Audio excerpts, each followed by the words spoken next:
Hi, I'm Martin Wardle. I'm one of your moderators here today for this Robson Laidler webinar on adapting to your new business as usual. I will be joined by Jack Spoor, and we are both part of the business advisory team at Robson Laidler. Jack, over to you. Thanks, Martin. Hi everyone, I am Jack Spoor. I am a part of the business advisory team here at RL. First of all, I want to thank you all very much for taking the time out to watch this webinar. It is truly an extraordinary time for business at the moment. However, with lockdown easing further and the economy slowly moving out of survival mode, businesses have been faced with a new normal. Hopefully we can share some tools and some mindsets to help you and your business adapt to this change. To start off with, I wanted to share a thought for the day. I know, very Radio 4, but it reads, "It is not the strongest of the species that survive, nor the most intelligent that survive. It is the ones that is the most adaptable to change." Now, this idea of adaptability draws a nice parallel between the natural world and the world of business, as neither stand still and conditions change, be it to your climate, to water levels, famine, disease, technology, and it's kind of how those respective animals or businesses adapt to those changes that dictates their survival. So, if we go ahead and look at the agenda for today. So to start off with, Martin will be talking you through the lessons that were learned from lockdown and how possibly the new business as usual looks. Then we'll be sharing some mindsets with you to help facilitate changes within choosing to change.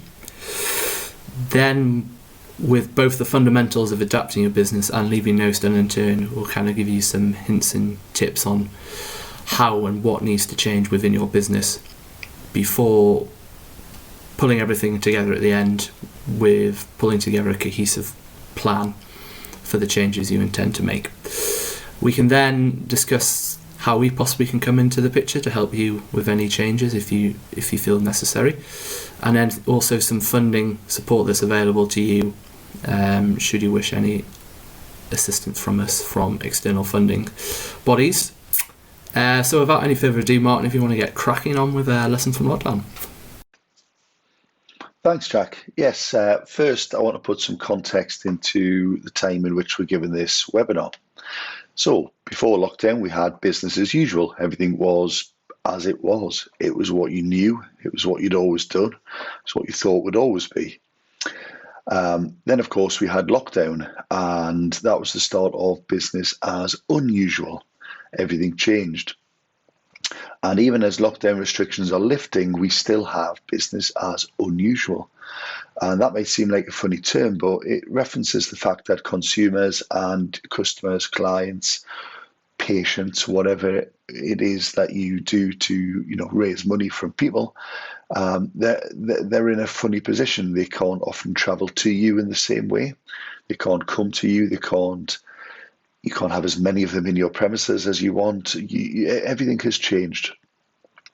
Obviously, lockdown and this time of lifting restrictions is forcing a lot of businesses to adapt and change and pivot the way they work.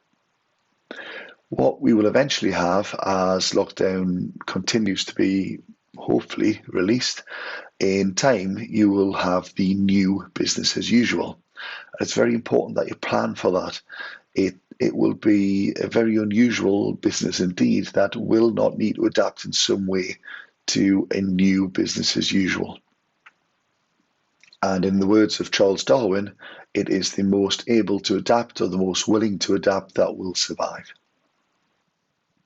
We all have unique lessons from lockdown, with many businesses innovating, re-engineering, adapting and widening their lanes to find viability in strange times. Many have started using Zoom for the first time or running webinars. We've done this for a while now, so it's not new to us, but you will no doubt have seen and used a lot of technology that possibly you haven't used in the past. We have, of course, adapted by widening our lane to include things like business recovery and helping business to innovate. Now, these are things that, again, we've always done, but the method that we are using, the way that we're delivering these has, of course, changed, which is a good example of how businesses have had to adapt. Some other great examples we've seen across our client base are businesses that were historically, fine dining restaurants, which have adapted to delivery in times when they never would have thought delivery was an option for them, because the style of food, the method of presentation was too important to them to even consider it before. They've been forced to go down that road. They've had to adapt. And what we've seen then as a result, some of our clients have actually thrived in times when others have shut the doors and literally done nothing. We've had other clients who've turned their machines, their products, their staff to manufacturing new things. We've had others yet who've used time on furlough to come up with new business ideas, to use that time to come out stronger. And it really has been great to see a lot of these things happen right in front of our eyes. As well as realising that we need to adapt and innovate and re-engineer or widen our lanes, whatever the term you want to use, we've also had some other interesting lessons that can come out of this period. First of all, it's clear that when change is forced upon us, it can happen fast. Often, speed of change is often seen as a way to disaster. It can be seen as something that doesn't allow us the time to contemplate, to think things through. However, in these times, businesses have had to change, and they've had to change fast, and most have successfully done that. And if nothing else, that shows that if you prioritise what you need to do, you can make those changes quickly. It's also demonstrated that working from home is great for some, not great for others, whether that's the kids at the heel all the time, or you don't have the space, or the technology doesn't allow. It's all right for us. Largely in the accountancy world, we have IT that works from any location, and we don't need much space. You need a flat desk and a laptop ordinarily to do most of our work. It's different if you work on a printing press. You can't take that home. You can't do anything about it. So it's really highlighted the stark differences in who can and can't work from home. Of course, you've got personalities that come into that as well. Some people just don't like it. They'd like to be in the mix of people with the background noise, and the isolation of working from home is torture for them. Others are quite the opposite. They love the fact that they can sit uninterrupted at home and just get on and work, and don't miss the noise and distraction of the office or the workplace. It's also highlighted, of course, that technology can be your friend if you're agile, or really can be your enemy if you're just not quite prepared, or you weren't ready for this. Now, again, we were lucky. You could argue lucky or prepared in that many years ago now we switched to a hosted IT platform, which means that we don't have a cupboard in our office that holds all of our IT and stores all of our data and runs the programs. It's all off-site.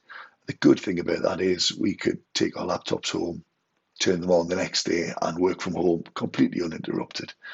Obviously, we had other issues to sort out, things like post-print and that type of thing, but the back of it was broke, and that was a good thing.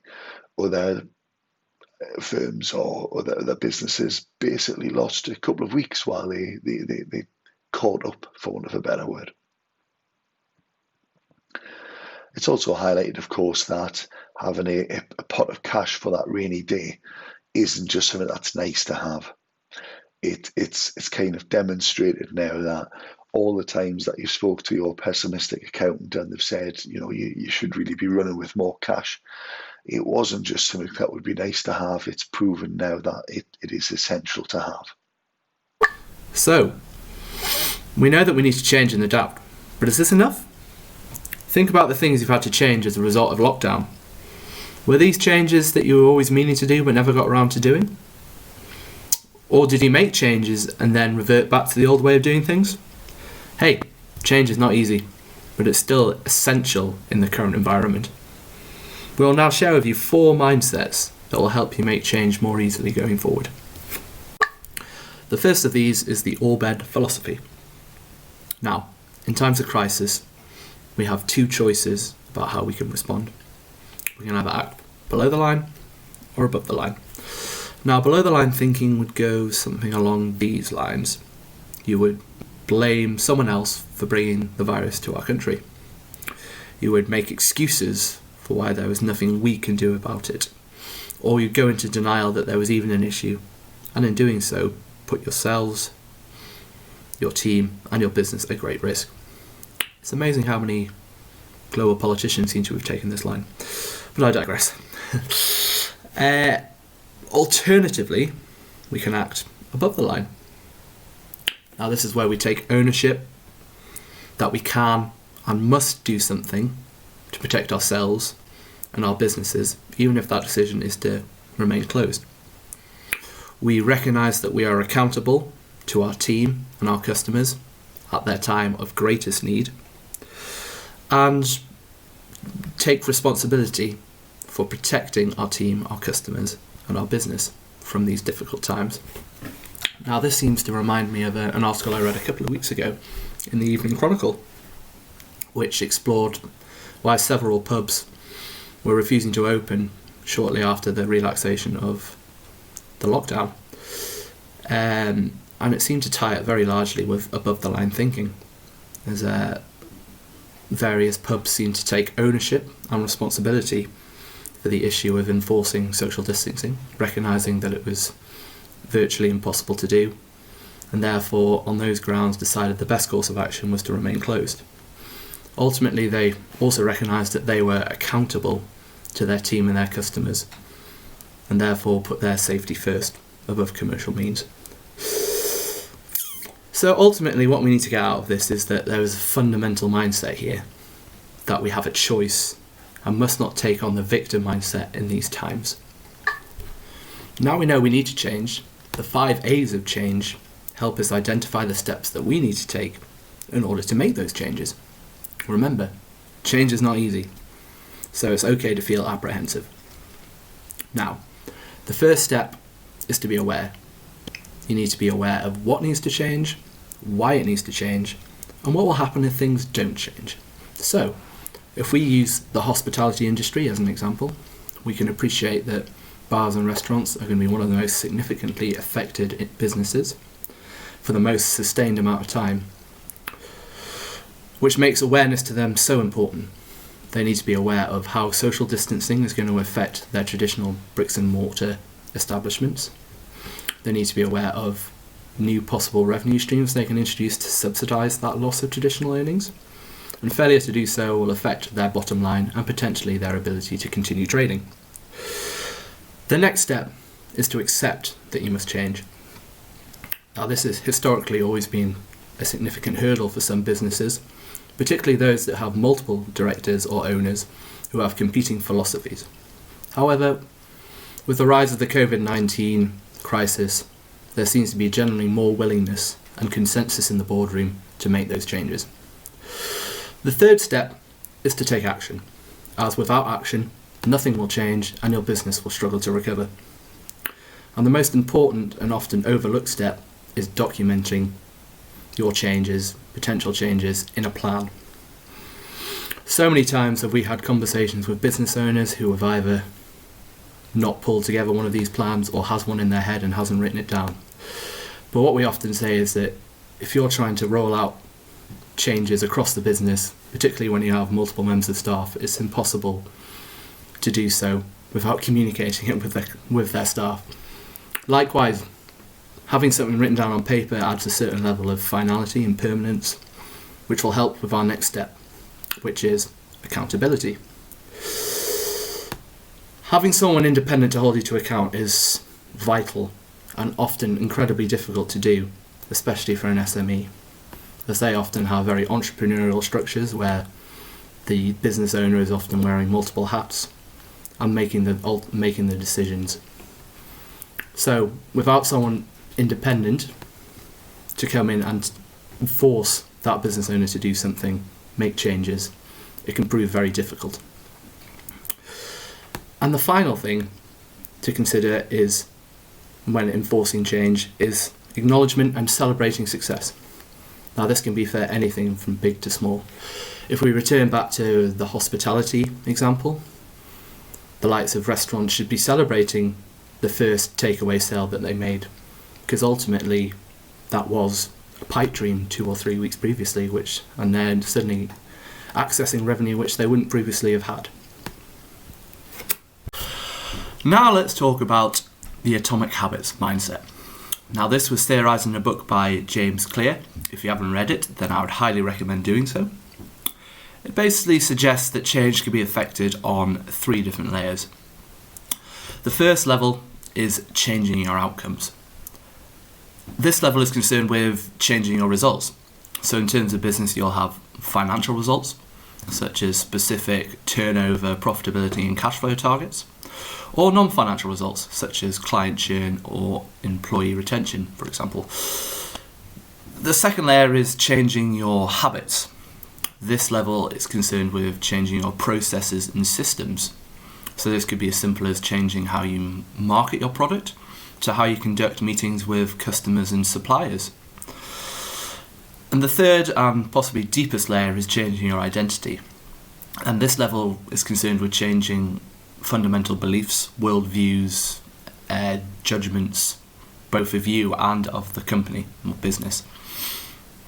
So you can see from the diagram that change can be affected either by outcomes or by identity. And it's quite deliberate that sandwiched in between the two are habits, because ultimately habits are how you affect change. So for example, if an individual decides that they want to lose weight, the first thing they'll do is set an outcome for that, a certain target, and then they will change their habits, most likely relating to their diet and exercise. Similarly, if an individual has a fundamental change in their worldview, such as, if we pick an issue off the top of our head, climate change, then the next thing to change after that would be their habits. So they're most likely to change how they shop, what products they buy, and be more generally aware of environmental issues. So the research seems to suggest that outcome-based habits are less likely to be successful, as these do not recognise the need to change our identity. And generally, the outcome-based habits are seen as quite short-term, as they fundamentally rely on motivation, which can be an incredibly powerful tool. However, when the motivation fades, then habits generally don't stick, and people revert back to their old identity. Similarly, when these outcome-based results occur and they are successful, then those habits that related to it also get retired. Instead of focusing on the outcome, we should really be focusing on what we need to do and how things need to change, both in terms of our identity and our business's identity. We need to form habits consistent with that identity, as ultimately outcomes are more likely to flow if you simply live by that identity. Thanks for that, Jack. My atomic habit at the moment is I now think that my identity is that of a thin person. I haven't had the final outcome yet, but I'm getting there. I'm working on it. Next, I'm going to take you through, I suppose, a way of deciding between two options, and it's a way to think. It's a way to try and make a change in a considered and deliberate way, to avoid those snap decisions, but also to avoid sitting on the fence too long. I'm going to talk to you about something called the rubber band model. And the rubber band model was given to us in a book called The Decision Book, 50 Models for Strategic Thinking. And it is basically a concept that helps you to think of things in a different way. In the rubber band model, you think about things in that you have something that is holding you back, whether that's habit or routine or status quo, and you have something that is pulling you forward. And these can often obviously represent two different paths that you can take. Both rubber bands are equally as important. One represents careful consideration, doing things step by step, and with the process identifying and mitigating risks. That's the hold. That's the thing that's stopping you from change. And the other represents the need for change, progression, finding a better way to do things.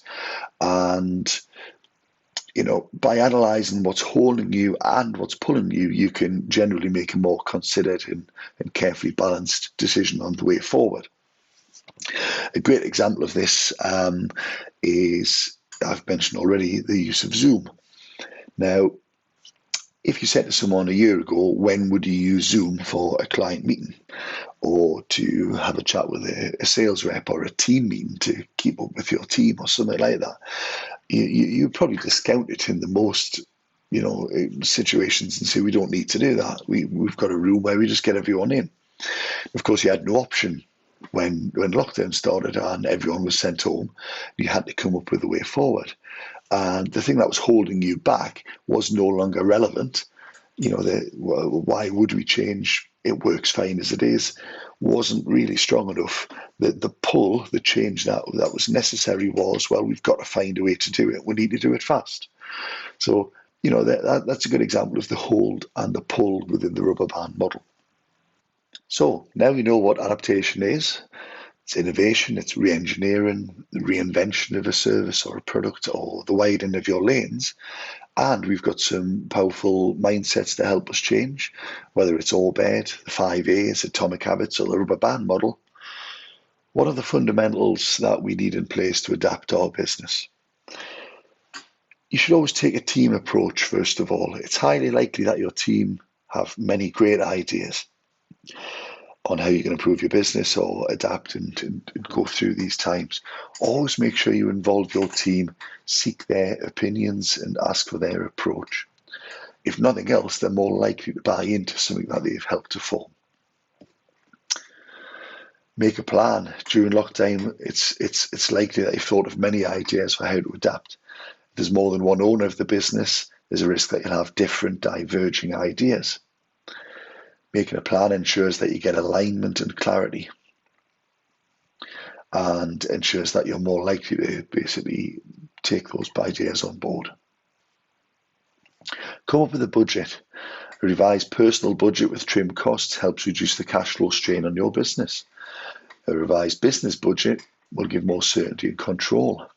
For example, establishing your minimum viable weekly sales is a great thing to know. That'll also help you adapt to, work out how many people you can bring back to your business and when you can do it. Without that idea of what your minimum viable sales are, how will you do that? How will you make that decision? Do pre-work. Plan ahead of any meetings, anything that you do. Make sure that the time that you are in a meeting is not discovery. Learn any new facts before the meeting, and that will make the meeting time as valuable as possible. This is a great tool to use, and often we do this with prospects and clients. We'll say, before you come in, could you send us the following information? That lets us use time before the meeting to get prepared so that the meeting time itself is as valuable as possible. Always do that where you can. And consider independent accountability. We're all super busy. We're all heads down, nose to the grindstone, often trying just to get things done. How do you know you're getting things done that are actually pulling towards your destination, that are helping you get towards your achieving your plan? External accountability can often be an invaluable way of ensuring that you are doing that. It also offers a great option to bring in external expertise, someone that's used to holding people accountable to basically make sure you get to your goals quicker. Now this diagram will look very familiar to those who saw our 10 Hats webinar. For those who haven't seen it, I'll give you a very brief summary. A business of any size, from a multinational blue chip conglomerate to a newly formed one-man band, all will have the same 10 departments as seen in the diagram. The large companies have the benefit of separating these departments, staffing them with specialists, and passing on the responsibility to different individual directors. Unfortunately, with smaller businesses, these different hats are worn by the same few people, and it becomes very hard to manage all of these departments as they're all so different. These have different functions, roles, processes and KPIs which need to be designed, followed and measured. Therefore, small business owners struggle to separate their time from above the line and below the line activities, but we'll have more on that later. In terms of how your plan fits into this model, you will need to identify the current risks, opportunities for improvement, new goals and actions you need to take for each of your 10 departments. So, for example, you may have discovered that your customers are slower to pay you now. The risk here is that you will not be able to pay your debts as they fall due. So your finance department goal might be to reduce your debtor days, the amount it takes your customers to pay you on average, by, say, 10 days. And in doing so, freeing up £15,000 worth of cash. The actions you need to take to enact this may be to review your terms of trade, perhaps improve your reporting of your debtors, and maybe contacting an external credit controller. But this is kind of an idea of the level of detail you need to go into to each of your 10 departments. The most important aspect of planning is to understand the difference between governance and management. Now, governance, or strategic thinking, is often referred to as working on the business, whereas management, or operational thinking, is working in the business. The governance role is accountable to the shareholders and the company, and the directors must set out the vision and determine the strategies to get there. The management role, however, is accountable to the board of directors, and they must implement those strategies and achieve the vision. Now, larger businesses are structured to assist in this distinction, as they have multiple layers of management below the board of directors, which concern itself with the day-to-day operations of the company. And this allows the directors to focus solely on the strategic planning. Smaller businesses, on the other hand, tend to have the same individuals in charge of the strategy and the operations of the business. This makes the recognition of the distinction even more important, as those individuals need to find time to work on both equally. Your business recovery plan is a combination of working on your business and in your business, as you need to get right down into the operational areas of the business to find savings, efficiencies, adaptations, and improvements. Depending on your workforce, this may involve the assistance of key members of staff, and this could be the first step in recognising the value of your staff and seeing the opportunity to offload some of those hats that you've been wearing. So, unlike a business plan, which is more strategic and high level in nature, in times of crisis, you really need to get down to the detail of all aspects of your business. So while you're working on your business and completing your plan, you need to make sure you get right down to the gunnels to find opportunities for savings or improvements. Let's work through some examples of the stones you need to look under here. If you're looking at new product or service development, what new products or services have you developed during the crisis? How have customers responded to your innovation? Now, this could involve, many functions within your business, as could many of these other things. What new products are you planning to launch? What break-even analysis have you completed for each? Will you discontinue any existing products or service lines, and if so, why? In what other ways will you pivot the business? So all of these questions, you might immediately just think, well, great, I can answer those, but it's important to consider the different hats. So your break-even analysis, for instance, is a financial question. So you have your finance hat on when working that out. If you're looking at which products you might discontinue, again, that's a finance question. Have you worked out how many of each product or service you need to sell to make it worth actually carrying that thing in the first place? When working out which new products you may consider, of course, that could be a marketing issue. You need your marketing hat on to go out to your customer base and figure out whether something might actually work, whether it's complementary to your business or feels like a complete change of direction, which might confuse your client base. So again, if you're looking at marketing, in what ways have you thought about the customer experience? Does your marketing actually complement how that experience looks? How can you improve your inbound digital lead generation? In what ways have you virtualized the experience? Sorry, that's a repeat. What is your communication support plan?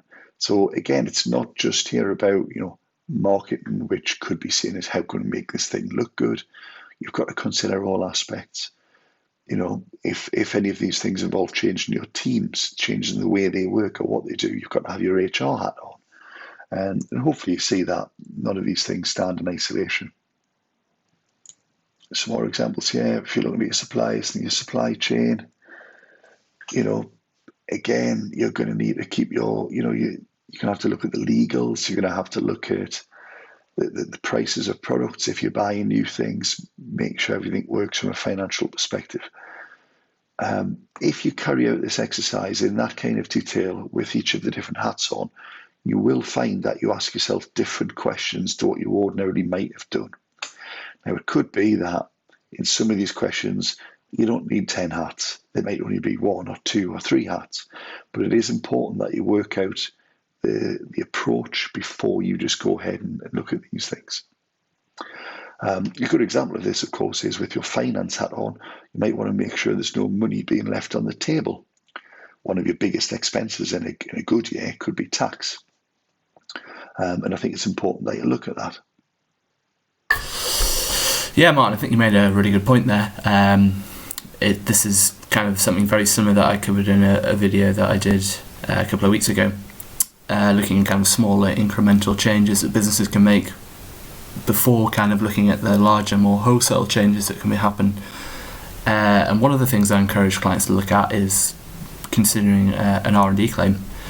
There's a lot of misinformation around there about what businesses can claim, and there's kind of the stereotypical idea of people in white lab coats, that sort of industry, high-tech industries can only qualify, but it couldn't be further from the truth of this, and there's all sorts of weird and wonderful industries that will qualify for it, so it's worth considering possibly taking some advice on that, doing your own little bit of research on it.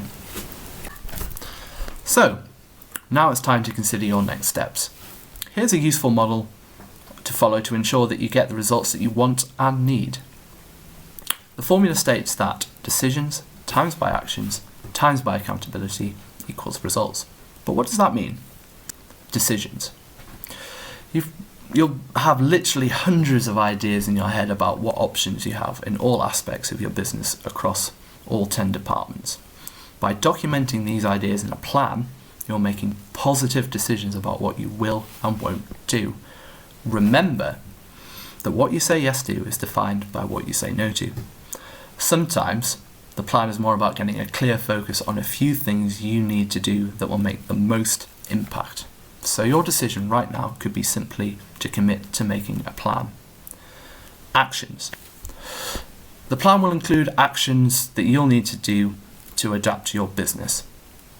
They'll need to be detailed, step-by-step actions to minimize the risk and maximize the opportunities. Likewise, the action you commit to right now could be to do your own business recovery plan based on the skills you picked up from this presentation and have someone like us review it or be involved throughout the process. Accountability. In order to get results, it's usually not enough to make the decisions and agree on actions.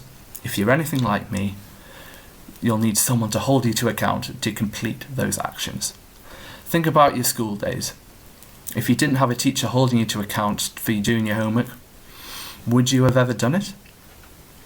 Or think about your personal trainer. If you didn't commit to all those sessions with your trainer, would you go as often?